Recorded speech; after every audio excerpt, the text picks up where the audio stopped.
This is our organic section of the farm, and the farm in the Philippines in Batangas. And this is a teaching farm, so this represents some of our organic production, which means there are no conventional fertilizers. What we'll do is, I'll talk more about it later, but we take a more natural farming approach towards it, which includes the organic uh, section. Here are some cuttings uh, that we took from moringa, malunggay, and just waiting for them to catch. So what we'll do when let me show you when you come down here. This is mulberry, which I need to get a better mulberry in here. These are the smaller fruited types. But this is moringa, locally called malunggay. And the cuttings that we take can be quite large, or they can be smaller, like the ones I showed you over here. Now these are only about 1.5 inches in diameter, but they're stuck in the soil. They're cuttings from the moringa tree, malunggay, and we're waiting for them to sucker, to catch. Sometimes what we'll do is put something over the top of the cut end just to protect it from the sunlight, but otherwise we'll just go ahead and stick it in the ground. So if you'll see here, the soil here drains pretty easily.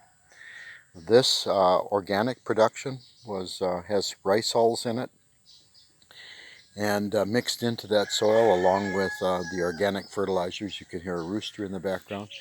This is okra that's being grown up right now, and as well as okra back in through there.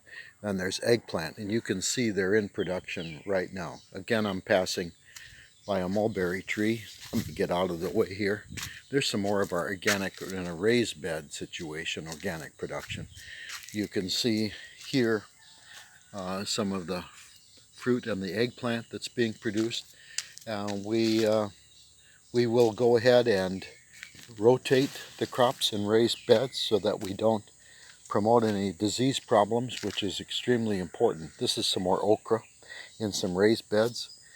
Here, this is Katura tree, but here we have some peppers, some local peppers, is this what the Philippines will call sili. This is the sweet peppers.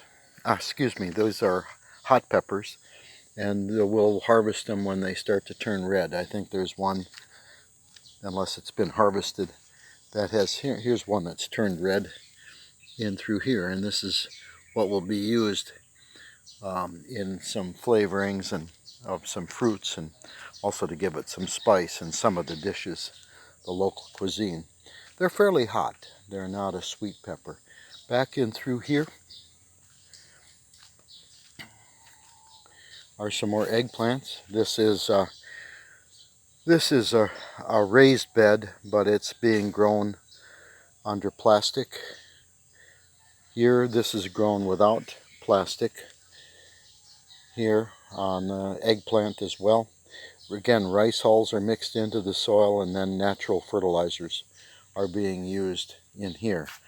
Got a little bit of a late start in with the pepper production through here. Notice they're all staked, and we'll tie those. We're in the process now of just getting some more ties for tying them up. We use a tape gun in through here, and we ran out of tape.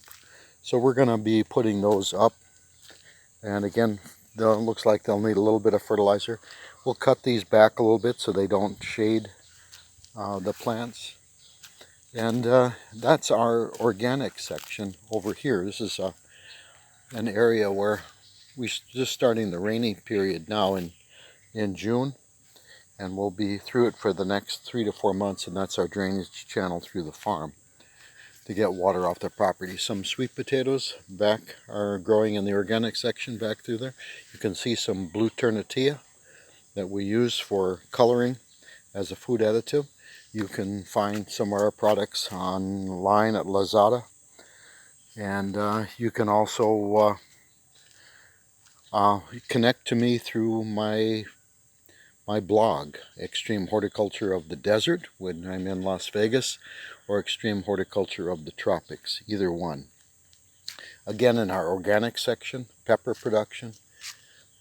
We've been harvesting for quite a while on the eggplant. Some more peppers, different kinds. We've got 3 different kinds of peppers going on that we're producing in here. And this one we just started off again. So again, crop rotation, even on raised beds, very important. So we're going to get out of the tomato family. This is all in the tomato family, in through this bed, and also this bed and the next bed.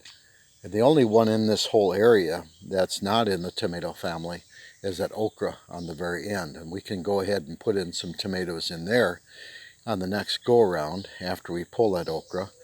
The others we're going to have to get out of the tomato family for a couple of growing seasons, 3 or 4 growing seasons, before we get back into it again.